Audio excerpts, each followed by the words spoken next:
Hi everyone, it's Robin and welcome back. Today I'm going to be answering your questions. I think this is week 3, week 4, I'm not sure, something like that. But the questions still keep coming into the comments, so I'm going to continue to answer them. And let me just say thank you to all of you who have taken the time to leave questions in the comments. I appreciate it so very much, and I'm having so much fun being able to answer some of these questions and maybe help inspire you to create a space that you love so much. So keep those questions coming and I'll keep answering them every Wednesday. And also I'd like to thank you all for leaving suggestions on channels that I may like to watch about decorating.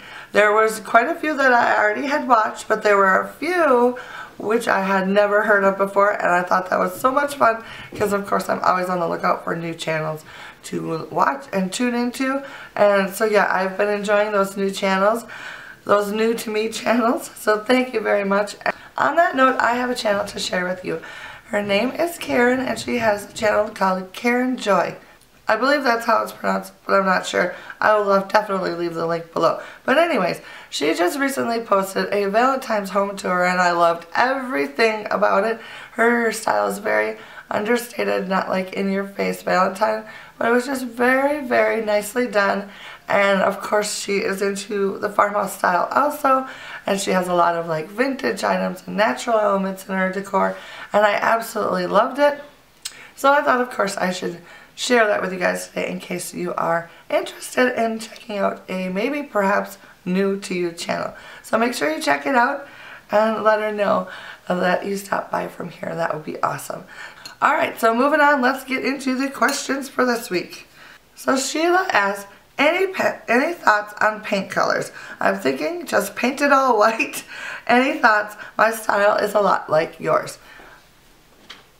Well, as y'all know, I like white walls in my home, but you don't have to have white walls to get the farmhouse look. In my home, most of the rooms are painted a creamy white color, but downstairs in our family room, I have a very pale gray color, which I really like too, and I think that works also. So please don't be afraid. Don't think just because you want a farmhouse look, you have to have white walls. It's not a necessity. You can use whatever color you want. It really depends on how you want to decorate your house. If you are someone who who uses most of the same colors throughout the whole year, you can easily have an accent wall or a room that has like a more intense color in it and still get that farmhouse look. The reason why I have white walls is because I like to change the accent colors in my home on a seasonal basis. I'll change it from red and white one season, black and white another season, and in the summertime I'll use blues and greens. So having a white backdrop makes it very easy for me to switch up the colors and get the look that I want. So, but that's not to say you can't do that with other colors also. If you have a neutral background, there are many neutral colored backgrounds that you can use that are not white. So just start looking around. If you are someone who really likes to have color in your house and you don't want to paint everything white, don't be afraid to use some color. It will still look okay. It will just be uniquely yours, and what isn't fabulous about that? So if you are going to start painting everything white in your house, think about making sure that you change the tones of your white. Like, don't paint everything the same white color.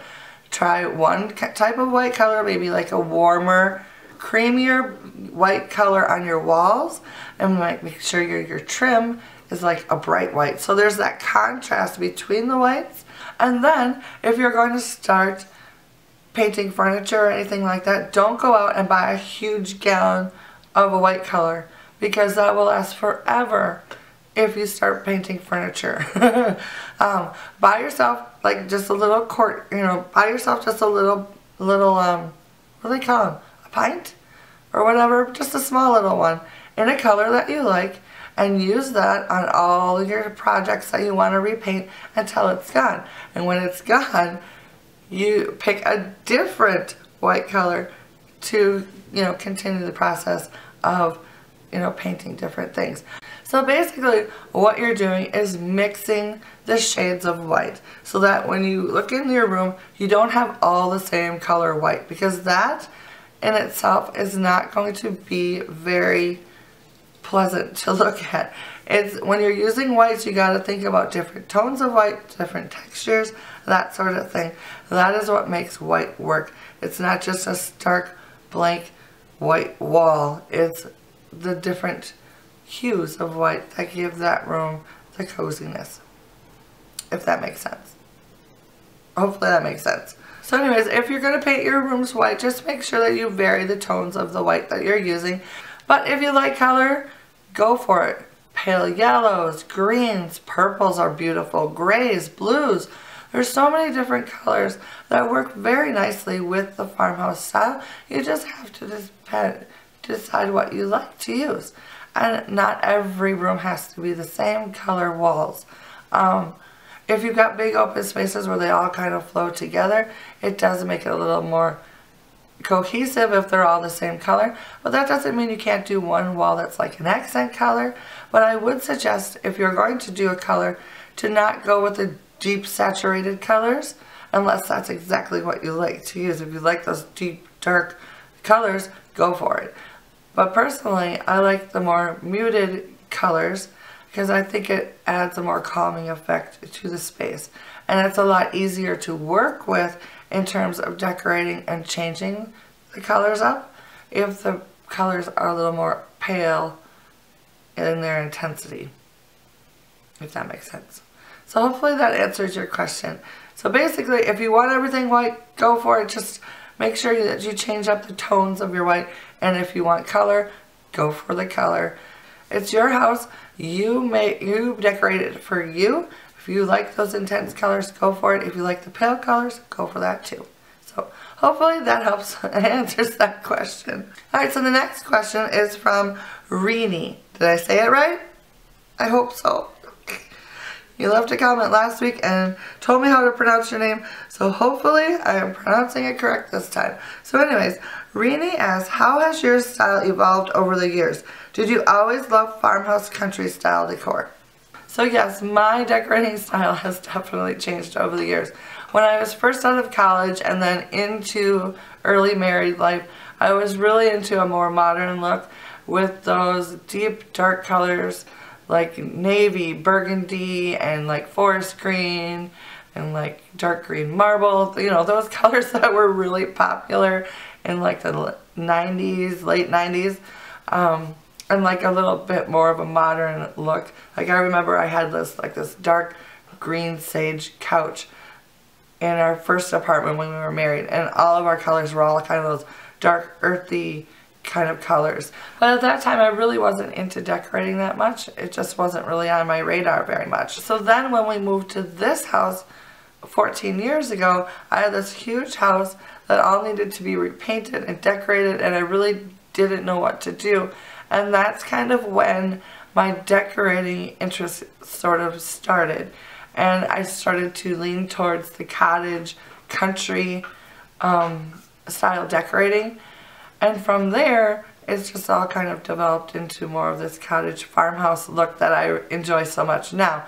Now back in the day, my go-to magazines that I drew a lot of inspiration from was Country Home. Oh my goodness, I loved the magazine Country Home. I was so sad when they stopped publishing that magazine. And then a close second, of course, was Country Living. And that was all like before I discovered home decor blogs on the internet, and whoa, what a mind-blowing experience that was. And ever since that I turned the corner at that point and was completely obsessed with home decorating. So yeah, things have changed in my decor. But once I made that switch over to like the country or cottage look, I've pretty much stuck with that because I find it very cozy and comfortable and very easy to work with. So yeah, it's just kind of where my heart is. So hopefully that answers that question. Alright, so the next question is from Elaine, and she says, I noticed that your hanging plates don't have those ugly little metal pieces that wrap around like most plate hangers. how do you hang your plates? Well, that's a good question. I can't stand those little metal plate hangers either. I don't know why they're so popular, to tell you the truth. Anyways, you're right. I do not use those wire plate hangers. I don't like them at all. So what I have done instead is use these little hooks. I don't know if you'll be able to see that or not. These little hooks come from the hardware store. They're like a heavy duty, you know, like furniture holder. You see that? And what I do basically is hot glue them onto the back of the plate. You place the hook where you want it, and I use a lot of hot glue and just kind of saturate that whole bottom of the hook in hot glue. And I've never had anything fall off the wall when I do this. So let me just say, the plates that I do hang on the wall are thrift store finds. I'm not hanging grandma's china on the walls. It's all things I found at the thrift store, and I don't care if, God forbid, they do fall off the wall and break. It's not the end of the world because I probably paid $1 for it. And using the hot glue with the little hook on the back is okay, because that is what I bought the plate for, is to hang on the wall, and I'm not ruining anything. Because once you put this hot glue on, it's not coming off. So don't think that you can put the hook on with the hot glue and then, you know, take it off later and use it as a regular plate again. This is purely decorative at this point, once I put the hook on the back. Now, I have in the past also used, I want to say it's E6000 or something like that, which is an epoxy glue. And that works just fine too. I've never had a problem with that. But I stopped using it because it stinks so terribly and it takes so long for the glue to dry that I found that the hot glue is so much quicker and much more efficient and a whole lot easier and a lot cheaper. So I've just stuck with this, basically. That is how I hang my plates. Now, I will say I'm not hanging huge, heavy plates like this. But just, you know, dinner-sized plates and smaller, this has worked perfectly for me. There is a product out there that you can use. I want to say that it is called disc hanger, which is basically like this circle that's adhesive. You wet it and you attach it to the back of your plate, and it's got a hook on it. And they're removable, so you don't have to keep them on the plate, but they're supposed to stay on your plate very, very well. I've heard really good things about that. So that's another option if you don't want to go ahead and do like a hook like I have with the hot glue. And actually, that kind of gives you a little bit more versatility so that you can reuse the plates in a different way if you ever wanted to. You just soak them off, apparently. But I personally have never used them, but I have heard good reviews. And I will link it in the, if I can find a link, I will put it in the description box. So that's another option for how to hang plates on the wall. Alright, so moving on to the next question. Eve asks, how are you feeling? You still sound nasally. Did you ever see an ENT?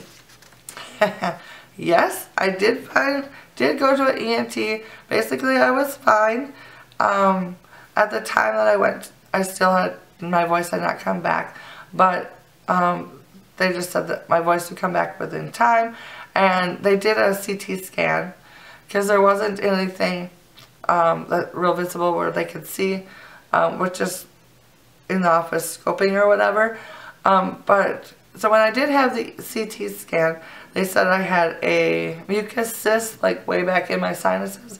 So that was just take a while to go away. So that I think is pretty much gone. Right now what I've got going on is allergies.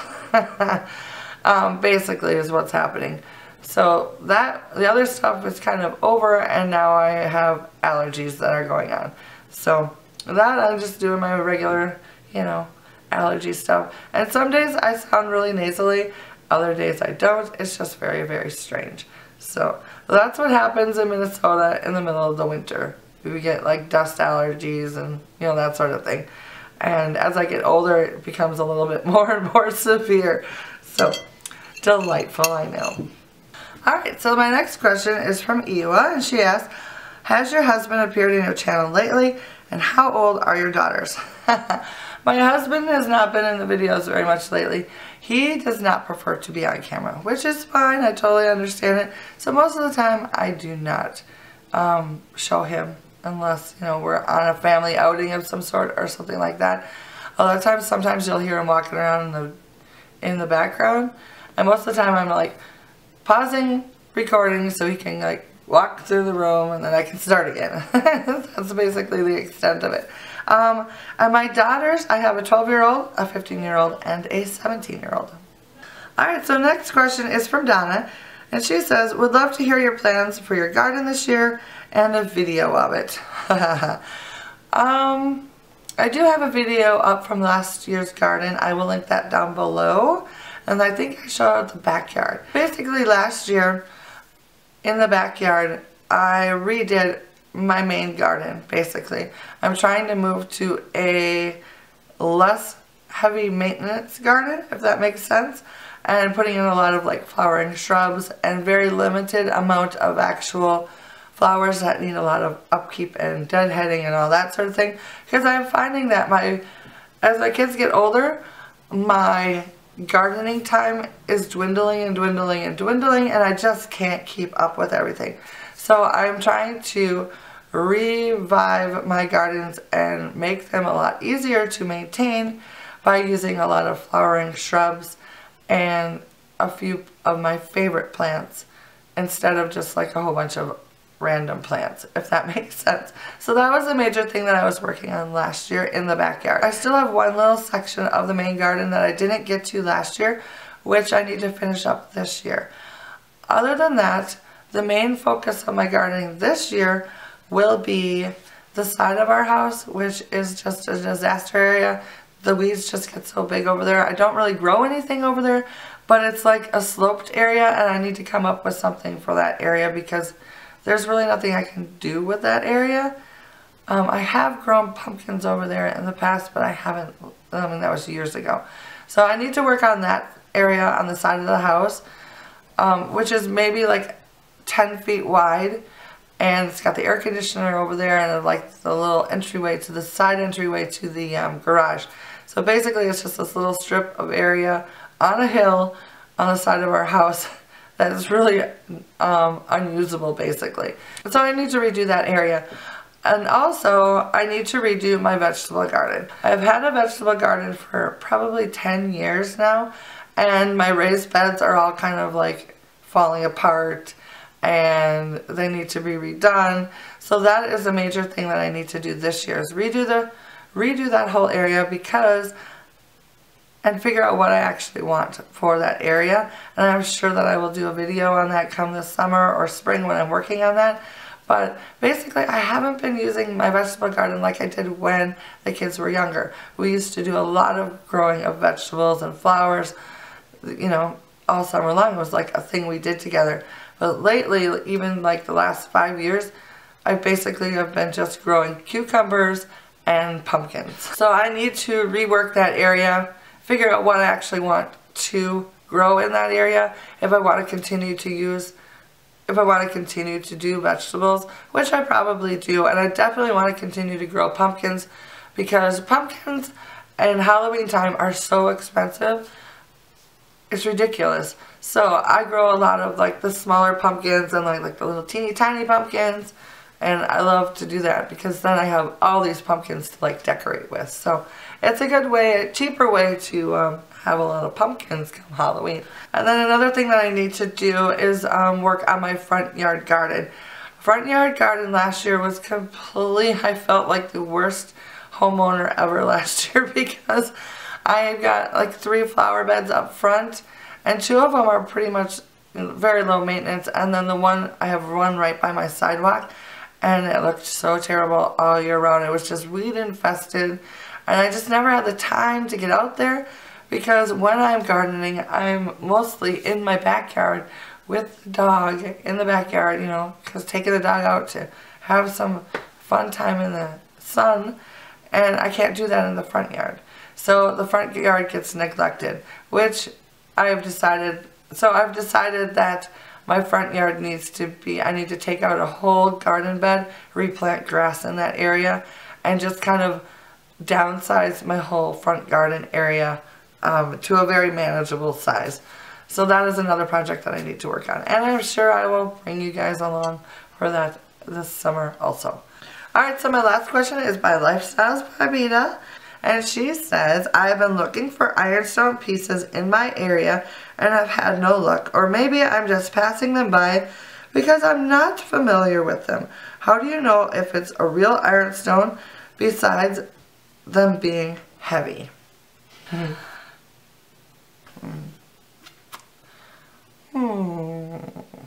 Oh boy, this is a hard one. Let me just start by saying this. I don't know if I'm going to be able to answer this question very well because I have not taken the time to educate myself on spotting ironstone unless it's got a mark on the bottom and it says ironstone. Let me explain myself. When I'm at the thrift store, I am looking for items that fit the decorating style that I want to use in my home. I am not there looking for heirloom pieces in which to build a collection. Every now and then I get lucky and I come across something that has on the bottom it says ironstone, and I get so excited because, you know, it's a great find. But for the most part, what I bring home is probably something somebody made at a ceramics class, and I am totally okay with that. It's the style that I'm shopping for and nothing else.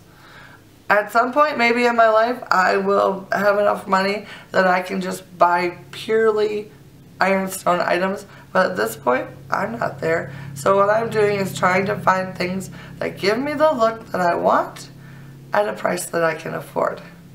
Does that make sense? So unfortunately, I am not qualified to share with you tips on how to know if something is ironstone or not. I wish I was, and maybe one of these days I will find the time to start researching that, but for now, I just don't know. If anyone out there knows, please leave it in the comments below because I think we would all like to know. So I'm sorry I'm not able to answer that any better than that. I mean, you get lucky sometimes, otherwise you get imitation-like items and you roll with it, and what's the difference really? If you have an ironstone picture, something that's marked ironstone, and something that looks just like ironstone, if you have them on the shelf right next to each other, most people aren't going to be able to know the difference. That's all I'm saying. So anyway, sorry I can't answer that question better for you. I simply just don't know the answer, and to me it just hasn't been an issue, and I haven't taken the time to educate myself on the subject because in the scheme of things, it doesn't really, it's not important at this point in my life. Maybe at some point it will be, but for now, I'm cool with whatever I find that looks like what I want it to look like.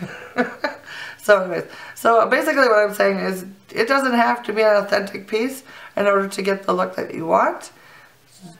So don't pass up those pieces just because they don't say ironstone on the bottom. If you like the shape of it, if you like the coloring of it, if you like the chips and the crackling and all that kind of stuff on it, go ahead and get it. It doesn't matter if it's not pure ironstone and not an antique. If it's in your price range and if it has the look that you like, go for it. Alright, so that is all the questions for today. Thank you to all of you who left the questions. I appreciate it very, very much.